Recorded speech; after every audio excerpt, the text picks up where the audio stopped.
सुप्रभात मंडळी. मी निलिमा पटवर्धन आणि आपण सध्या वाचत आहोत श्रमिकांच्या अनोख्या जगात हे श्री विवेक पटवर्धन लिखित त्यांचं पुस्तक. विभाग 4, प्रकरण 8. कोरोना काळ आणि महिला कर्मचाऱ्यांचे प्रश्न. कोरोनानं अचानक आपल्यासमोर काही भयंकर घटना आणल्या आहेत. अरविंद श्रौती मला फोनवर बोलताना सांगत होता.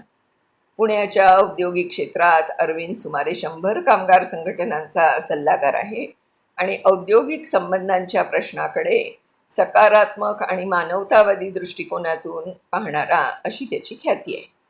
अरविंदच्या आवाजात तळमळ आणि ताबडतोब कृती करण्याची गरज जाणवत होती. तो तेव्हा कामगार स्त्रियांच्या संघटनेची एक मीटिंग संपून आला होता. 6 वर्षांपेक्षा लहान मुलं घरात असलेल्या कामगार स्त्रियांची होणारी ससे होलपट त्याला नुकतीच त्या महिलांकडून समजली होती. त्यामुळे अस्वस्थ होऊन त्यानं मला फोन केला होता. परिस्थिती नीट समजावून घ्यावी यासाठी 3-4 महिला कामगारांशी बोलावं असा आम्ही विचार केला. अरविंदनं संघटनेच्या एका महिला अधिकाऱ्याशी संपर्क साधला. तिच्या मदतीमुळे 2 महिला कामगार आमच्याशी बोलायला तयार झाले. 3 ते 4 जणींनी आधीच आमच्याशी बोलायला नकार दिला होता, कारण त्यांच्या नवऱ्यांची तशी परवानगी नव्हती. ज्यांच्याशी बोलू शकणार होतो त्यांना आम्ही फोन करायचं ठरवलं आणि त्यांनी संध्याकाळी 6 ते 7 अशी वेळ दिली.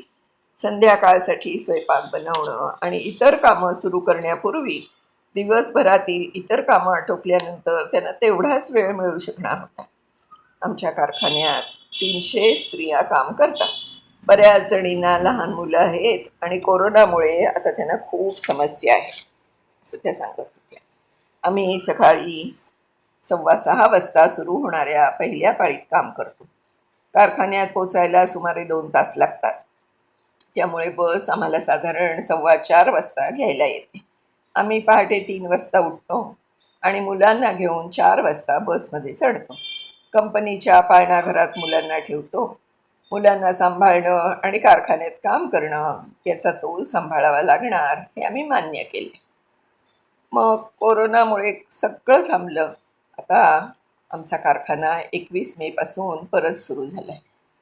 हो, कारखान्यात कामं सुरू झाली असली तरी सरकारच्या सल्ल्यानुसार मुलांना घरीच ठेवावं लागतं. तसंच कंपनीनं पाळणाघर बंद केलं आहे. आता आम्ही काय करणार? जवळपास खाजगी पाळणाघरं नाहीत का? काही पाळणाघरं आहेत, पण मुलांना कोरोनाचा संसर्ग होईल अशी आम्हाला भीती वाटते. काही खाजगी पाळणाघरं कोरोनाच्या साथीमुळे अजून उघडली नाहीत. खाजगी पाळणाघरं उघडली तरी त्यांचे पैसे परवडत नाहीत. ते किती पैसे घेतात? सर्वसाधारणपणे महिन्याला 5,000 रुपये. आता तर ते रक्कम वाढवतील हे नक्की. मला महिन्याला 22,000 रुपये पगार मिळतो.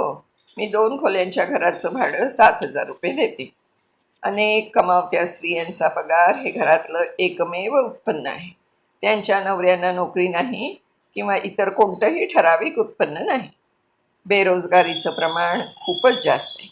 अशा स्त्रियांना नोकरी करावी लागते आणि मुलंही सांभाळावी लागतात, कारण पुरुष रोज बाहेर पडून नोकरी शोधतात आणि ते घरी नसतात. आई किंवा सासू यांची मदत होते का?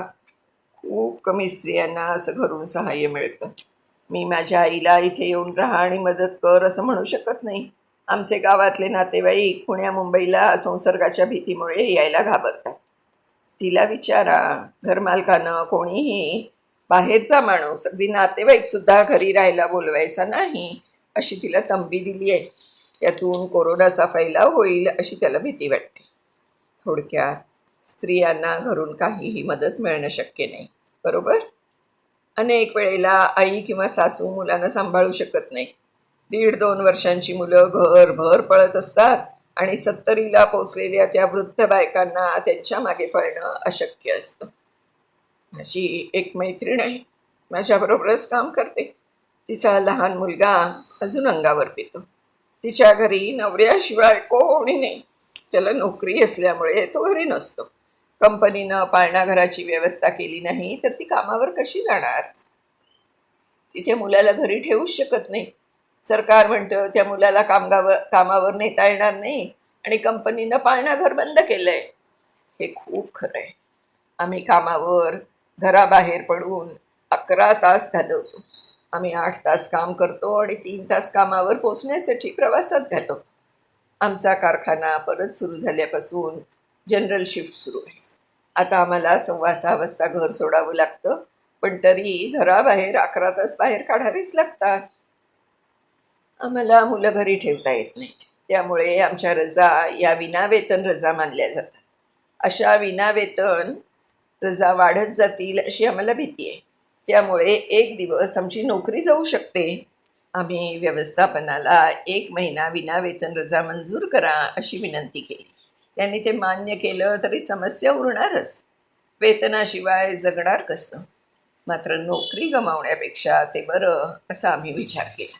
त्यातच व्यवस्थापनानं विनावेतन सुट्टीही देणार नाही आणि पाळणाघरही सुरू करणार नाही असा पवित्रा घेतला. पाळणाघरातली व्यवस्था हा एक भयंकर प्रकार आहे. आम्हाला ते आवडत नाही, पण आमच्याकडे पर्यायही नाही. 700 ते 750 चौरस फुटांच्या जागेत 40 ते 45 मुलं कोंबलेली असतात. 40 मुलांना सांभाळायला फक्त 4 बायका त्यांनी तैनात केल्या आहेत. त्या कसं करणार? 4 मुलं एका गादीवर झोपतात. एका ताटलीतून एकाच वेळी 4 किंवा 5 मुलांना भरवलं जातं. आम्हाला पाळणाघराची सुविधा देऊन त्यांनी आमच्यावर महान उपकार केले आहेत असं त्यांना वाटतं. एकीकडे आम्ही नोकरी सांभाळतो आहोत आणि दुसरीकडे आमच्या मुलांना वाढवायच्या कर्तव्यात कसूर होऊ नये याची काळजी घेतो आहोत. हे अवघड काम आहे. दोन्ही बाजूंनी रस्सी खेच चालली. हे कमी होतं म्हणून काही स्त्रियांनी कर्मचाऱ्यांच्या पतसंस्थेतून किंवा बँकेतून कर्ज घेतलंय. त्यांना कर्जाचे हप्ते चुकवावे लागतात. आमच्या महिना 22,000 रुपये पगारातून 7,000 घरभाडं द्यावं लागतं आणि 7,000 कर्जाचा हप्ता असतो. आणि आता आम्हाला नोकरीवर हजर व्हा नाहीतर नोकरी गमवा अशा परिस्थितीला तोंड द्यावं लागत आहे. इकडे आड तिकडे विहीर अशा भयंकर परिस्थितीत आम्ही अडकलो. काम करणाऱ्या स्त्रियांना सतावणाऱ्या समस्या वेगळ्या आहेत. त्यांच्याबद्दल कोणीच आवाज उठवत नाही. आम्ही काय करायला हवं हा प्रश्न त्यांनी असहाय्यपणे आम्हाला विचारला. ऐकणाऱ्याला त्यांच्या आवाजातली असहाय्यता लगेच जाणवत होती. ती आतपर्यंत पोचतही होती. कोरोना काळानं असे काही गुंतागुंतीचे प्रश्न उभे केले ज्यांची उत्तरं कोणत्याच कंपनीच्या HR धोरणांमध्ये लिहिलेली नव्हती. HR मॅनेजर ही समस्या हाताळू शकत नव्हते. ते त्यांच्या आवाक्याबाहेर होतं. जबाबदार अधिकाऱ्यांनी यात लेबर कमिशनरही आले. नुसतेच कंपनीतले मोठे अधिकारी नव्हेत, याचं उत्तर शोधण्यासाठी काम करणाऱ्या स्त्रियांबरोबर स्वतः पुढाकार घेऊन संवाद साधला नाही तर अनेक कुटुंबांना विपन्नावस्थेला तोंड द्यावं लागेल. कारण उद्योगधंद्यांमध्ये अशा काम करणाऱ्या स्त्रियांचं प्रमाण प्रचंड आहे. त्यांनी या मुद्द्यांकडे दुर्लक्ष केलं तर महिलांचं सक्षमीकरण हे निरर्थक शब्दच राहतील. ही फक्त कामगार नेते आणि त्यांच्या संघटना यांची चाचणी नाही, तर औद्योगिक क्षेत्रातले नेते आणि सरकारच्या कामगार कल्याण विभागाची ही परीक्षा आहे. मंडळी, इथे 8वं प्रकरण संपलंय. 9वं प्रकरण थोडंसं आपण आत्ता वाचूया.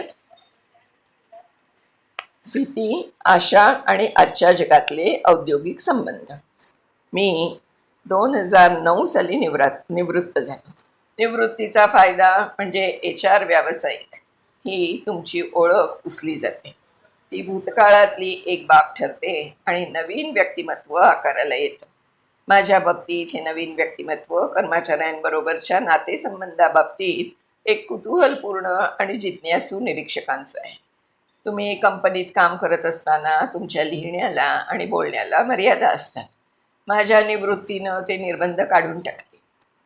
मी आता प्रेक्षकांसमोर जे विचारांसाठी मांडणार आहे ते मी ऐकलेलं, पाहिलेलं आणि मला जाणवलेलं आहे. ते ऐकीव नसून मी स्वतःच्या डोळ्यांनी पाहिलेलं आहे. मी भीती, आशा आणि आजच्या जगातले औद्योगिक नातेसंबंध यावर बोलणार आहे. मी माझ्या भाषणाचे 3 भाग केले. पहिल्या भागात वस्तुस्थिती आणि भीतीमागची कारणं आहेत.